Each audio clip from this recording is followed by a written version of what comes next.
What's up, I'm Gaby Wilson for MTV News, and I'm here with Tinashe, coming off the release of her sophomore album, Joyride.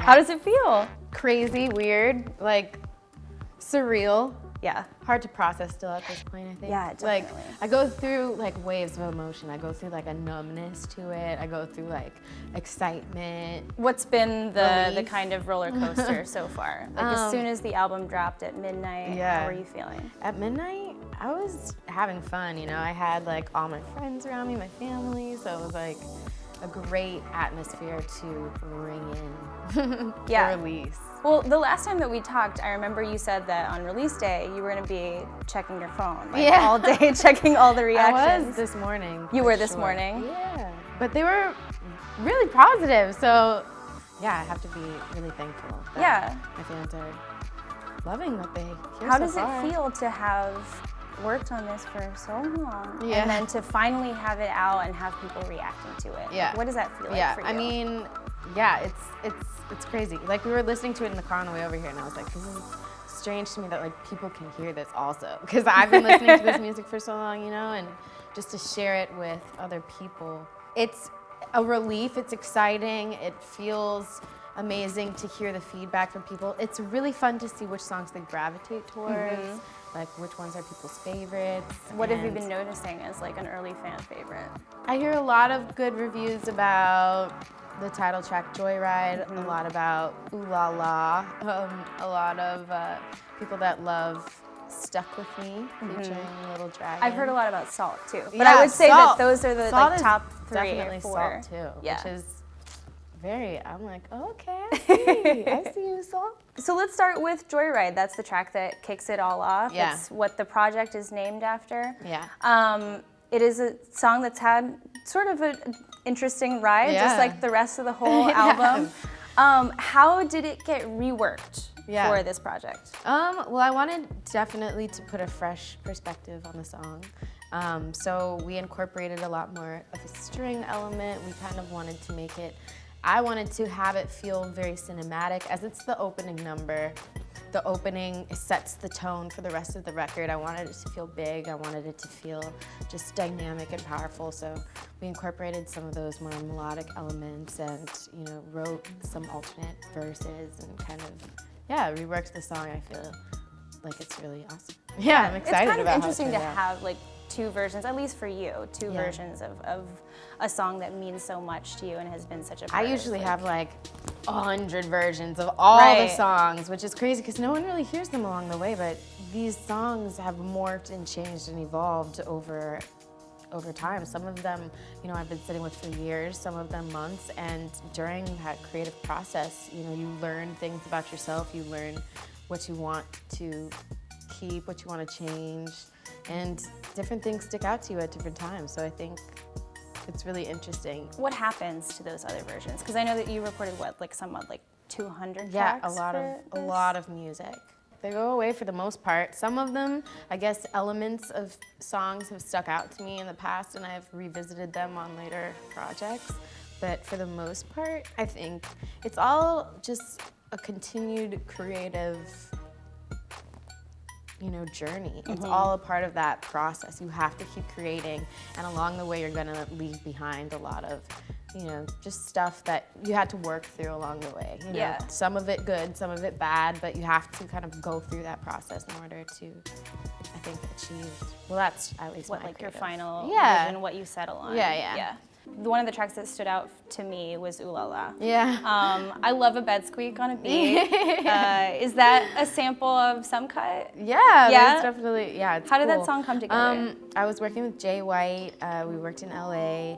He, you know, just played it for me. I felt like it had this fun energy, and just took it from there. It was awesome to be able to just have a song, I feel like, that had this kind of attitude the whole time, that took on this like sexy, confident persona, and you know, that's something that I always kind of like to project in my music, and I want my fans to feel that same way when they listen to it. So yeah, that's one of my favorites also. Why were you drawn to that sample for this kind of like what you were exploring lyrically on the song? It just felt sassy, and I don't know. Sometimes you can't really pinpoint or put into words what draws you to a particular melody or what brings out a particular feeling as you're creating something, but you just kind of have to go with the flow.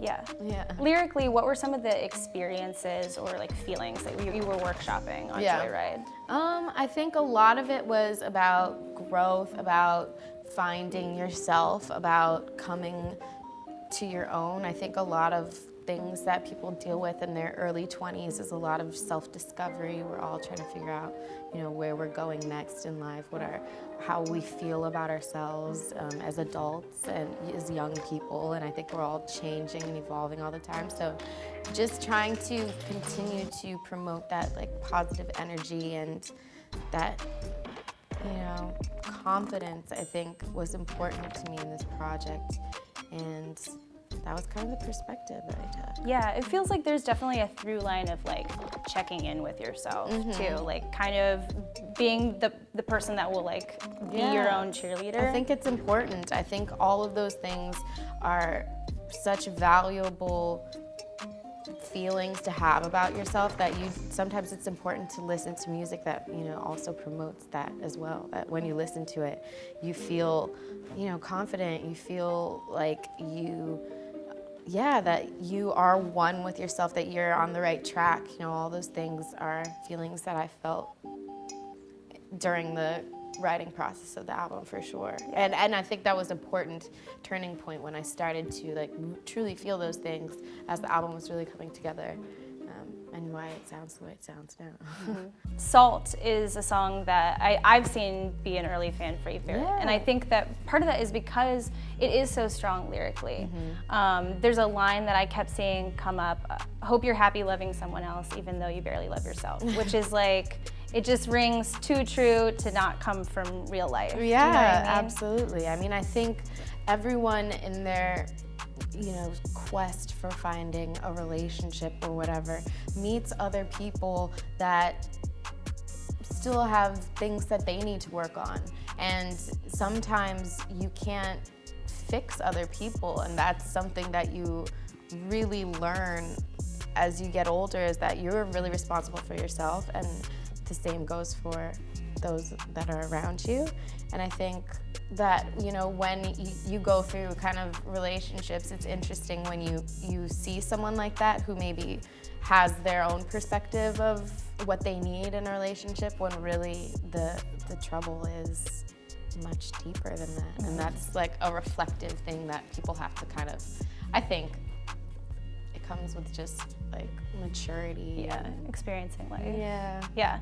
It's interesting because there are I love the songs with features that those are great for the radio, but I think for fans, I think they're really gravitating toward these introspective moments too, and it's nice to be able to have a balance of them. Yeah, that's always, I love to hear the feedback from people and know which songs mean the most to them, and to be able to have these ebbs and flows on the album. I think it's good to be able to have moments that feel more vulnerable, moments that feel triumphant, moments that feel fun and sexy, and moments, I think that's the beauty of being able to create art, is that you can be able to speak to so many different people and so many different emotions that connect with people in their own way, and how they interpret it as well is really important, because I think music and art is, it's open for interpretation to a certain extent. So it's interesting to see which ones they really gravitate towards and what it means to them. Yeah. It's clear that you're approaching the project as a cohesive thing, because you have an intro, you have interludes. One of the interludes that I'm curious about, Go Easy on Me, where you talk about the world being sick from poverty and bigotry and pollution. Why was it important for you to have that message on this album? I think it's important to have a sense of realism to a certain extent, and to touch on the current, political climate. I think a lot of people have these feelings of distress. When we go about our day-to-day, we see all of this, just chaos seemingly around us in the media, and it's so important to have art be a level of escapism for people, but at the same time, I think obviously it's important to just kind of create that timestamp or at least acknowledge just how I've felt, maybe, you know? What does Go Easy on Me mean to you? Why punctuate that sentiment with that, I guess? I think, again, it's even maybe you're saying that to yourself in a way that, like, sometimes you have to be easy on yourself. You have to be easy. You have to be calm. You have to have a level of centeredness in how you go about your life. I think that's really important in just maintaining like your drive or your happiness or your hunger. I think you have to be kind to yourself. You have to have kindness surrounding you. You have to have good energy. And so, yeah, I guess that's just like kind of what I meant by that. Well, last time we talked, you also teased a female collab. We know now that it was Stuck With Me with Little Dragon. Yes. Why was their sound one that you felt would be complementary to yours? Definitely, for a lot of people, unexpected collaboration. And for that, I think it's just a testament to how I go about creating my music and my art. I don't like to, fit into genre boxes or fit into boxes. And Little Dragon is just a band that I've been a fan of for a long time and wanted to collaborate with for years now. And so I thought that it was just a really interesting song as well for them to get on. I think sonically it sounds very different, and it's just exciting for me to be able to play with, all these different kind of sonic colors. And I was just really excited to be able to collaborate with Yukimi and Little Dragon because they're just amazing. And you hit them up over Instagram, right? I slid in the DM. How did the actual collaboration process go? Did you give them like a bass? Or? Yeah, I sent them like a very, very rough version of my vocals and the beat for that song. And they kind of reworked some of the instrumentation and did a verse and some harmonies, and then I went back in and kind of then played off of what they did, and there was like a nice collaborative process there. And then we got the version that we have now, which I love. It's so fun. It's really cool. Thank you. You mentioned talking about like bringing those two sounds together. Something about not wanting to be like boxed into a certain genre, which is something that I've heard that you talk about a lot. Where do you think that comes from? That this need to kind of break from? I think it comes from a love of all sort of things and a respect for the fact that all these things make me human and they make me a more well-rounded individual, and it's awesome to be able to enjoy several different types of music, as well as I think as an artist to be able to incorporate all those different types of music into what you do, or to incorporate all the things that inspire you into your art. I think that is more, at least for me, that's more fulfilling, and that's the best approach to life and just how I go about doing things. Yeah, well, I caught the Fallon performance and I wasn't sure if one of the moves was like riffing off of a popular meme. Yeah, for sure. Was it actually? Yeah, I had to play a little ode to. Speaking of the Fallon performance, I am like a little bit upset that you weren't able to convince Offset to pop and lock for it. After saying Walk It, Talk It, for sure. Was he dancing like that on the No Drama set? He had some moves for sure. Yeah. He can move. He busted out his own kind of choreography, sort of. And I loved what he brought to the table for sure. Like, I feel like. But was he like pop and lock? He wasn't like dancing, but I feel like he was holding back. Like, he's got the moves for sure. So this is a big weekend for you and for your new confirmed boo, Ben. Yes. You with your new album dropping and him with playoffs starting. Who, I guess, had more nervous energy this week? I don't know. Probably me. I don't know. I don't know. It's weird.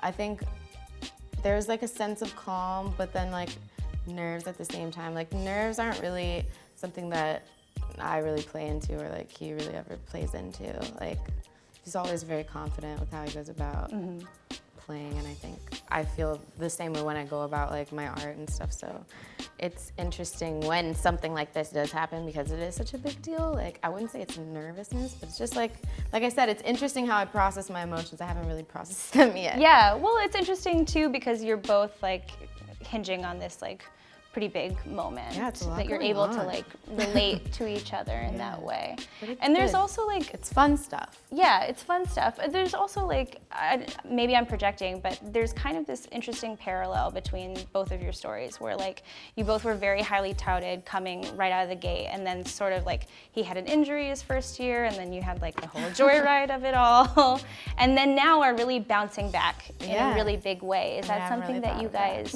relate on? I haven't thought, I mean, I haven't really thought of that. But I feel like we relate in a lot of ways, which is awesome.